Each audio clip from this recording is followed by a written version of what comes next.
안녕하세요. 지금부터 2019년도 국가공무원 5급 공채 언어 논리 영역 가책형 풀이를 시작하겠습니다. 이 풀이는 1번부터 10번까지 하겠습니다.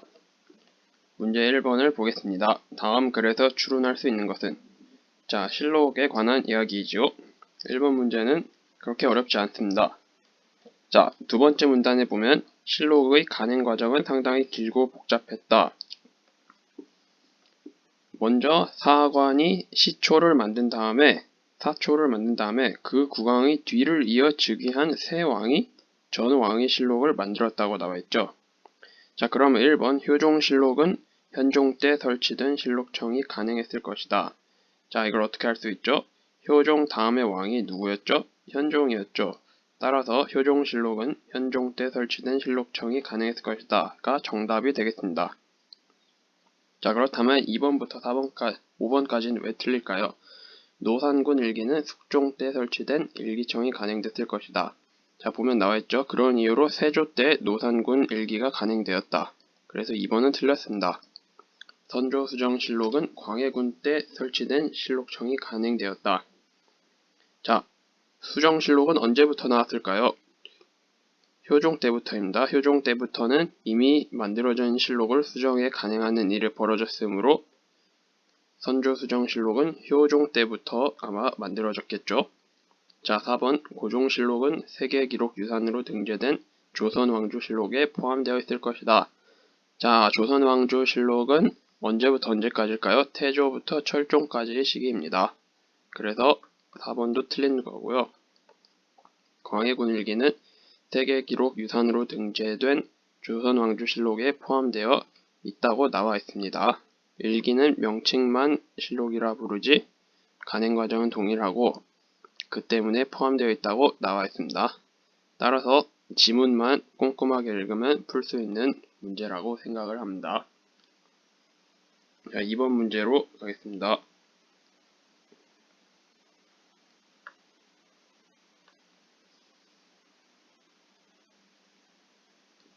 자, 2번 문제는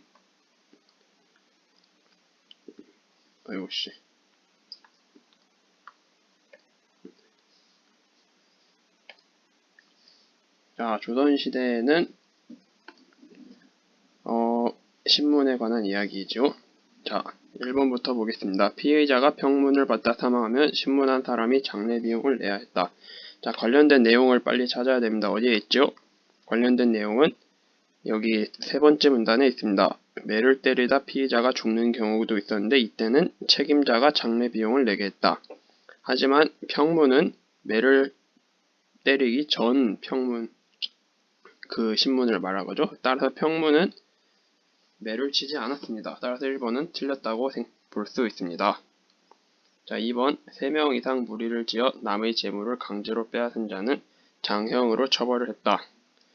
자, 3명 이상 무리를 지어 남의 재물을 강제로 빼앗은 자는 몇 대를 맞았죠? 100대를 맞았습니다. 100대를 때렸다 나와있죠. 그런데 자, 본형에는 몇 가지 맞는 매의 종류에는 뭐가 있죠? 태형과 장형이 있는데 태형은 50대를 넘길 수가 없습니다. 어떤 경우에도. 따라서 100대면 무조건 장형을 맞았을 겁니다. 즉 2번은 맞는 설명입니다. 그래서 2번이 정답입니다. 자, 3번 반역 혐의가 있는 사람은 자백을 받지 않고라 되어 있는데 조선시대에는 어떠한 경우에서라도 자백을 받아야 된다고 규정을 하고 있었습니다. 따라서 3번은 틀린 말이 되겠습니다. 4번은 상전이 명을 어긴 혐의로 형문을 받는 종은 남의 재물을 강탈한 자보다 더 많은 매를 맞았다. 그런 얘기는 사실 여기 없습니다. 남의 재물을 강탈한 자는 60대를 쳤는데 형문을 받은 종은 신장이라는 얘기만 있지 대수에 관한 얘기는 없습니다. 마지막 평문 과정에서 죄인이 죄를 순순히 자백하면 본형에 들어간다고 나와 있죠. 범죄 사실이 확정되면 본형이 집행되었다라고 나와 있습니다. 따라서 2번이 정답입니다. 자, 그럼 3번을 한번 넘어가겠습니다. 이걸 좀 치우고 싶은데 자, 자, 설악산에 관한 얘기죠. 지도에 관한 얘기입니다.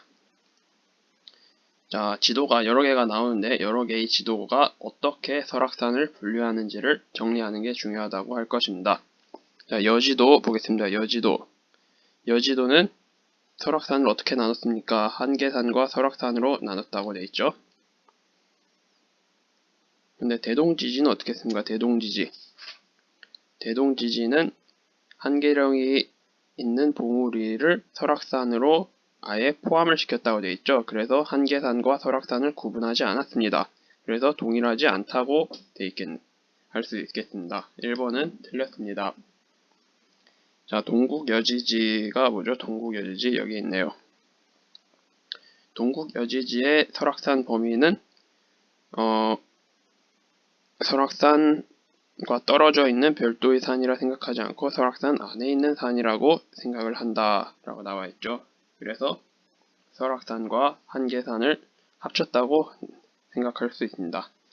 조선팔도 지도에 보겠습니다. 조선팔도 지도는 천후산이라는 지명이 표기되어 있지 않은데 지도를 만든 사람이 조선 전기에 천후산이라 불리는 곳을 별도의 산이라 생각하지 않았음을 뜻한다. 자, 조선팔도 지도는 동일하게 설악산 범위가 포함되어 있습니다.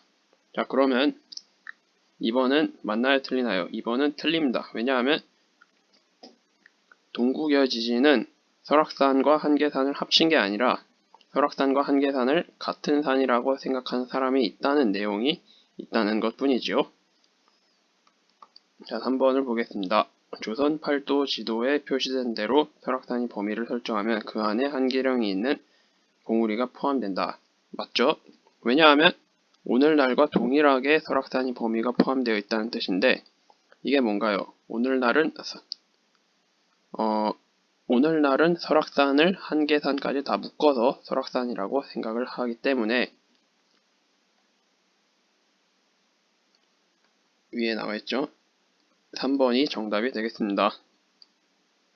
자, 그리고 뒤에 있는 거는 이제 빠르게 보겠습니다. 대동지지는 한계산이 설악산에 속한 봉우리에 불과하다. 그러니까 한계산을 합쳐버린 거죠.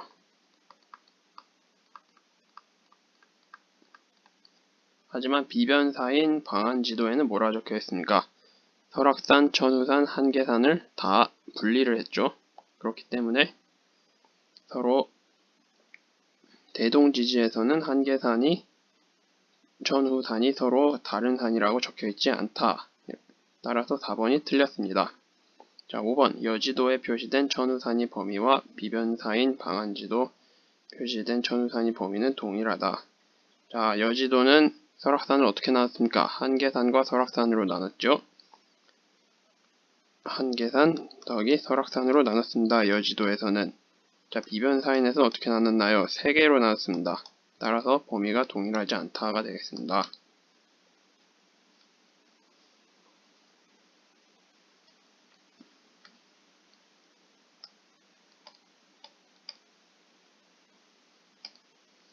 자, 연방준비제도 다음 글의 내용과 부합하지 않는 것은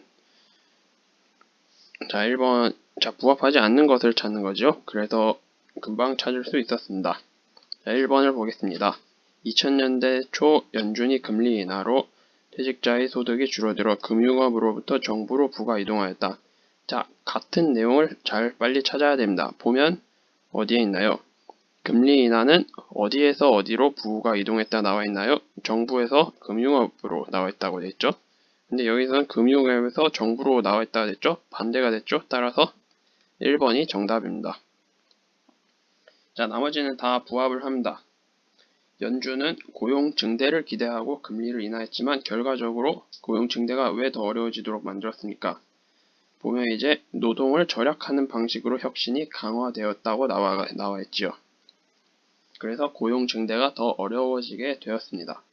자, 3번은 이제 설비 가동률은 2000년대 초 대부분이 부문에서 낮은 상황이었다. 자, 세 번째 문단에 정확히 같은 내용이 나옵니다. 자, 4번 2000년대 초 연준이 금리 인하 정책을 시작한 후 주택 가격과 주식 가격은 상승하였다. 이것도 맞는 얘기죠. 왜냐하면 이렇게 잘 찾아보면 어디 나옵니다. 어디 나와 있나요? 당시 저금리 정책은 주택시장이 거품만 초래했다고 나와 있죠. 따라서 주택가격이 상승하였다라고 생각을 할 수 있습니다. 또한 여기 주가 상승도 나와 있죠. 그렇기 때문에 주식 가격도 상승했다. 이것 역시 내용과 부합을 합니다. 그 다음 금리 인상은 부동산 거품 대응 정책 가운데 가장 효과적인 정책이 아닐 수 있다. 맞는 말이죠. 이 글의 중심 생각입니다. 다음 문제로 가겠습니다. 자, 다음 글에서 추론할 수 있는 것은 자, 코커스에서 시작을 해서 단계별로 이 대의원을 선출하는 방법을 얘기하고 있습니다. 자, 1번을 한번 보겠습니다. 주 전당대회에서 참석할 대의원은 모두 의회 선거구 전당대회에서 선출되어야 한다. 자, 비슷한 내용이 어디 있습니까? 여기 있죠. 자, 의회 선거구 전당대회에 보낼 대의원을 선출하고 다음에 뭘 한다 되어 있습니까? 주 전당대회 대의원을 선출한다 되어 있습니다. 하지만 1번을 풀려면 이 문장에 주목해야 됩니다. 주에 따라서 의회 선거구 전당대회는 건너뛰기도 한다. 이 말인즉 모두 의회 선거구 전당대회에서 선출될 필요는 없다는 겁니다. 그래서 1번은 틀렸습니다. 자, 그럼 2번을 보겠습니다. 2번은 1971년까지 아이오와 주보다 이른 시기에 코커스를 실시하는 주는 없었다. 자, 1911년까지는 민주당과 공화당 모두 5월 둘째 월요일까지 코커스를 개최해야 했습니다. 그렇기 때문에 1971년에는 아이오와주에 대한 얘기는 딱히 없기 때문에 2번도 사실이 아닙니다. 3번 보겠습니다. 1972년이죠. 아이오와주 민주당의 주 전당대회 선거는 2월 중에 실시되었다. 사실이 아닙니다. 왜냐? 1972년 1월에 뭐가 있었죠? 코커스가 있었습니다. 코커스 다음에는 이제 최소 30일의 시간, 그러니까 2월에 뭐가 있어야 됩니까? 2월에는 카운티가 있어야 됩니다. 그러면 아무리 일러도 3월은 돼야 이제 의회가 되고 그 다음에 이제 주 전당대회가 되겠죠. 그래서 2월 중에 절대 주 전당대회는 실시될 수가 없습니다. 자, 4번 1975년 아이오와주에서 민주당 코커스와 공화당 코커스는 같은 달에 실시되었다. 아니죠. 민주당의 코커스만 그해 1월에 열렸다고 했고 이후 1976년부터 개최 시기를 1월로 옮겼다고 했죠. 그럼 5번이 맞겠네요. 네, 5번에 보면 1976년에 공화당 코커스에서 특정 후보를 지지한 대의원은 더 상위 전당대회에서 다른 후보를 지지할 수 있었습니까? 네, 그럴 수 있었습니다. 왜냐하면 언제부터 이게 안 됐냐면요. 2016년부터 공화당 역시 이거를 금지시켰다고 나와 있죠. 따라서 그전에는 됐다는 얘기일 겁니다. 그럼 다음 문제로 넘어가겠습니다.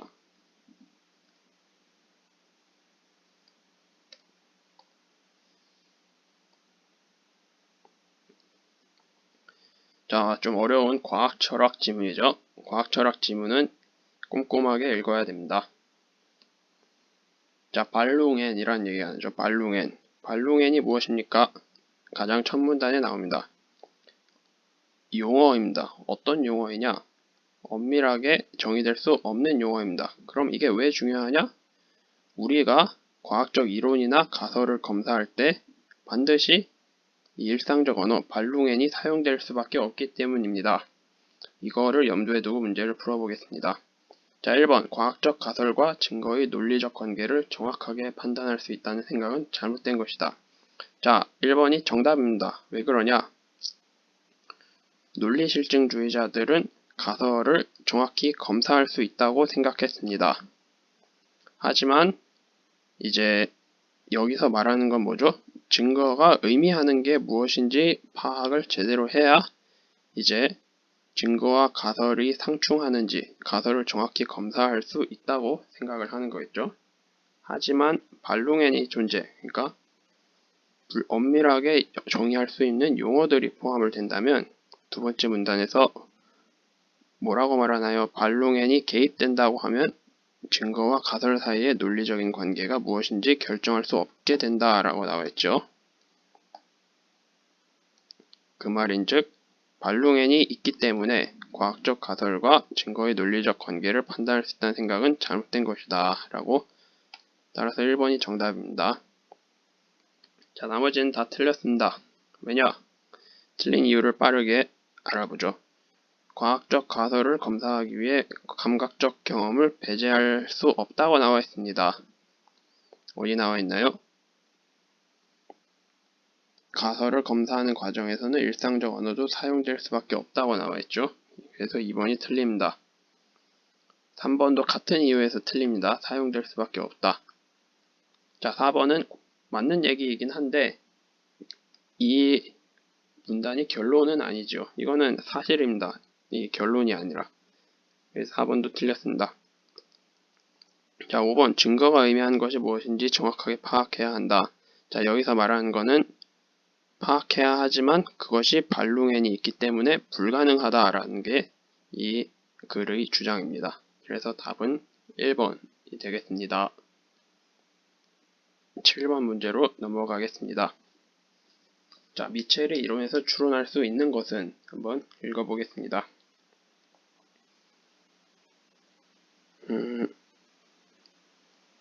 자, 이거는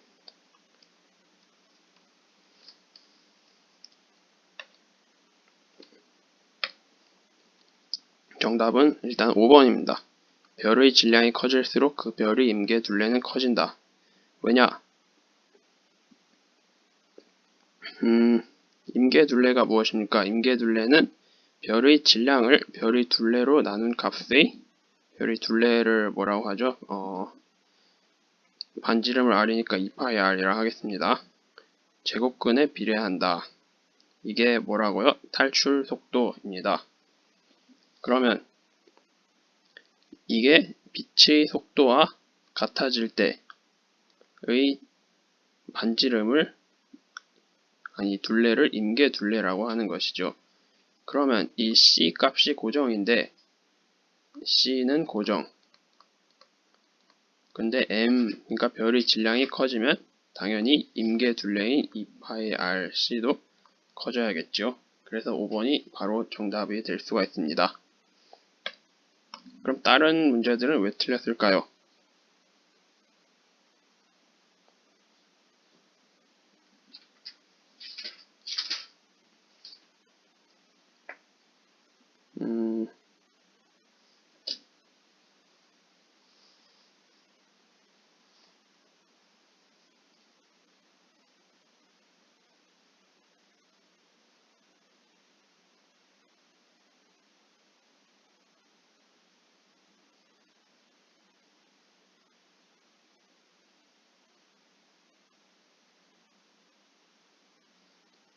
자, 임계 둘레 이하의 둘레를 가진 별에 사는 존재는 어떤 존재인가요? 이 별에 사는 사람은 이 빛이 나가도 다시 돌아온다는 겁니다. 이 이론에 따르면. 그러니까 자기가 우주로 빛을 보낼 수가 없다는 거지, 임계 둘레보다 큰 둘레를 가진 별에서 오는 빛을 관찰할 수는 있습니다. 그러니까 이건 마치 내가 빛을 내보낼 수는 없지만 다른 별에서 오는 빛은 당연히 받아들일 수가 있는 겁니다. 그래서 1번은 틀렸습니다. 자, 2번 보겠습니다. 빛보다 빠른 초기 속도로 쏘아올린 입자가 있다면 그 입자는 모두 별에서 탈출할 수 있다. 이 논리에 따르면 이것은 사실이 아닙니다. 왜냐하면 빛보다 빠른 초기 속도라 할지라도 그 속도에 대한 임계 둘레가 존재하겠지요. 그렇기 때문에 만약에 별의 둘레가 그 새롭게 정한 임계 둘레보다 더 작다면 그 입자는 별에서 탈출할 수가 없게 됩니다. 자, 별의 질량이 커지면 탈출 속도는 빨라지지요. 왜냐하면 탈출 속도가 질량 나누기 둘레의 제곱근에 비례하기 때문에 탈출 속도는 빨라집니다. 자, 임계둘레 이하의 둘레를 가진 별의 표면에선 빛을 쏘아 올릴 수는 있는데 다시 돌아올 뿐입니다. 탈출하지 못하고. 그래서 답은 5번밖에 없습니다.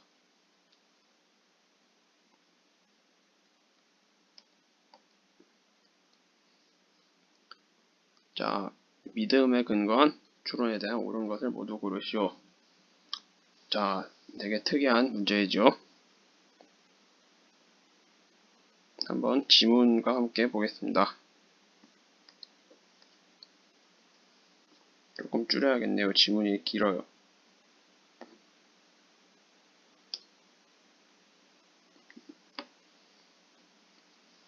자,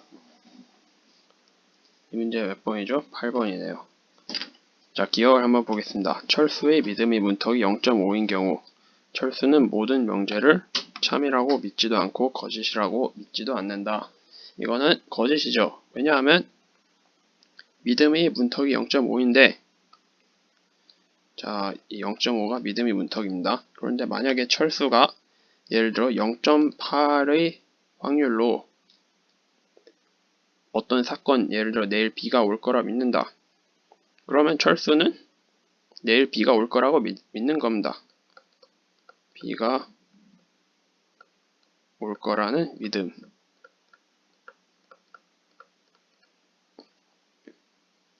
즉 비가 올 거라는 믿음 태도가 0.8의 확률로 만약 믿는다면 이게 믿음의 문턱보다 더 크기 때문에 철수는 비가 올 거라고 비가 내일 온다라는 명제를 참이라고 생각한다는 겁니다. 그래서 기억은 틀렸습니다. 그럼 니은은 아마 맞겠네요? 그렇죠. 니은은 맞습니다. 왜냐하면 내일 비가 온다는 명제에 대한 영희의 섬세한 믿음 태도가 변한다 하더라도 거친 믿음 태도는 변하지 않는 경우가 있다. 어렵지 않게 찾을 수가 있죠. 예를 들어 보겠습니다. 여기 바로 같은 예시를 들 수가 있겠네요.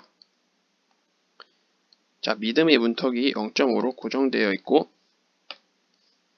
섬세한 믿음 태도가 0.8에서 0.7로 낮아졌다고 하겠습니다. 비가 올 거라는 믿음.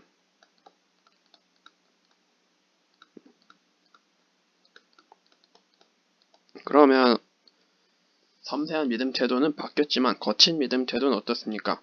두 경우 모두 거친 믿음 태도는 같습니다. 뭐냐? 내일 비가 온다는 명제가 참이라고 생각한다는 겁니다. 그래서 니은은 참입니다. 자, 디귿을 보겠습니다. 두 사람 철수와 영희가 동일한 믿음의 문턱 수치를 갖고 있을 경우 두 사람 모두 내일 비가 온다는 명제를 참이라고 믿고 있지 않다면 두 사람 모두 내일 비가 온다는 명제를 거짓이라고 믿고 있다. 이것도 사실이 아닙니다. 왜냐하면 예시를 들어보겠습니다. 이 문제에서 나오는 것처럼 비가 올 거라는 믿음이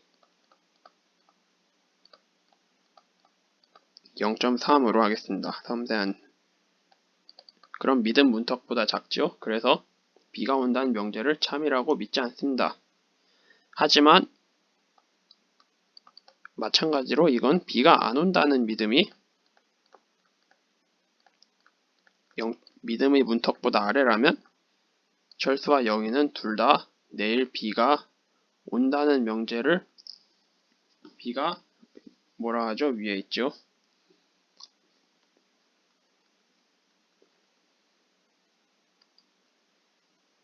명제가 참이라고 믿지도 않고 거짓이라고도 믿지 않을 수 있다라고 설명을 하죠. 그러니까 내일 비가 온다는 게 참도 아니고 거짓도 아니라고 생각할 수가 있다는 겁니다. 그래서 디귿도 틀렸습니다. 그래서 정답은 2번이 되겠습니다. 자, 문제 9번을 보겠습니다. 자, 쉽진 않은 문제죠. 부재인과입니다. 사건의 부재가 다른 사건이 원인이라는 주장입니다. 기억을 보겠습니다. 기차가 고장이 나는 바람에 지각을 했다. 기차가 고장이 나지 않았다면 영지는 지각을 하지 않았을 것이다. 하지만 영지가 새벽 3시에 일어나서 직장에 걸어갔더라면 지각하지 않았을 것이다. 자, 이게 뭐죠? 사건의 부재가 다른 사건이 원인이라는 주장이죠. 즉, 원인이 아닌 수많은 부재가 원인으로 받아들여야 하는 문제. 자, 영지가 새벽 3시에 일어나지 않은 것이 지각한 원인입니까? 아니죠. 하지만 일어나지 않은 사건은 건 맞죠? 그러니까 이게 전형적인 부재인과의 예시입니다. 일어나지 않은 사건을 인과관계라고 생각을 해버리는 거죠. 그래서 기억은 일단 맞습니다. 자, 니은 보겠습니다. 니은. 야구공을 던지지 않았더라면 유리창이 깨지지 않았을 것이다. 자, 그런데 여기서 뭐라 하나요? 많은 사람 각각이 야구공을 던지지 않은 것을 유리창이 깨진 사건이 원인이라고 보아야 한다. 이거는 정확한 설명이 아닙니다. 왜냐하면 많은 사람이 야구공을 던졌으면 역시 유리창이 깨어졌겠죠. 이게 어째서 부재인과는 어떤 사건이 일어나지 않은 것이 그 사건의 원인이라고 판단하는 겁니다. 잘못 판단하는 겁니다. 하지만 던지지 않은 것이 던지지 않았으니까 유리창이 깨지지 않았죠. 그래서 이거는 제 생각엔 딱 봐도 잘못됐다고 생각을 합니다. 자, 디귿 보겠습니다. 디귿은 완전히 딴소리를 하고 있죠. 햇빛을 쪼인 것이 식물 성장원이 아니라고 보아야 된다. 만약에 이게 진짜 부재인과라면 아무리 식물이 시들어 죽었다 하지만 철수가 만약에 햇빛을 아침에 일찍 일어났다면 햇빛을 열었을 것이다. 그러므로 철수가 아침에 일찍 일어난 것이 식물이 시들어 죽은 원인이다. 이런 걸 얘기해야죠. 완전히 다른 얘기를 하고 있습니다. 디귿도 아니죠. 그래서 답은 기억입니다. 그 다음에 마지막 10번을 보겠습니다.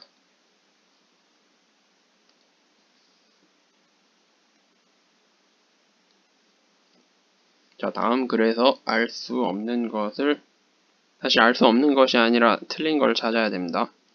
자, cGMP는 혈관 평혈근육 조직의 상태를 변화시킨다. cGMP는 표적세포의 상태를 변하게 한다.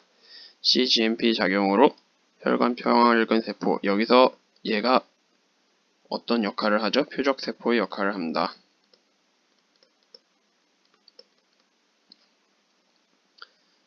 즉, cGMP는 표적세포, 혈관 평혈근육 조직을 상태를 변화시킨다 라고 생각을 할 수가 있겠습니다. 자, 혈관의 내피세포는 산화질소 합성 효소를 가지고 있다. 네, 왜냐하면 내피세포에서는 뭐가 만들어진다고요? 산화질소가 만들어진다고 적혀있죠, 여기. 그래서 2번도 맞습니다. 그러니까 답이 아닌 거죠. 자, 혈관 평혈근 세포에서 A 효소가 활성화되면 혈관 팽창이 일어난다. 왜냐? 표적세포가 뭐라고요? 혈관 평혈근 세포인데 A 효소가 뭐를 생성합니까? cGMP를 생성하게 됩니다. 따라서 A 효소가 활성화되면 cGMP가 생성되고 혈관 팽창이 일어나게 되겠지요. 그래서 3번도 알 수 있는 내용입니다.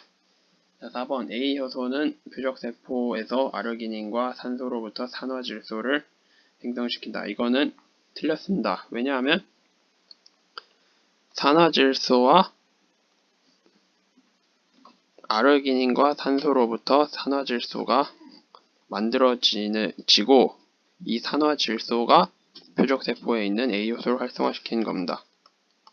그러니까 산화질소가 표적세포를 세포 A 효소를 생성하는 거지 생성이 아니라 활성화이죠. 그 반대가 아니라는 얘기입니다. 그래서 4번은 다음 글에서 알 수 없는 것이 되겠습니다. 4번이 정답이겠네요. 자, 혈관 평활근 세포는 내피세포 이완 인자에 대한 수용체를 가지고 있어야겠죠. 왜냐하면 산화질소에 대한 수용체를 가지고 있어야 표적세포의 구조적 상태가 변화할 수 있기 때문입니다. 이상으로 문제 1번부터 10번까지 풀이했습니다.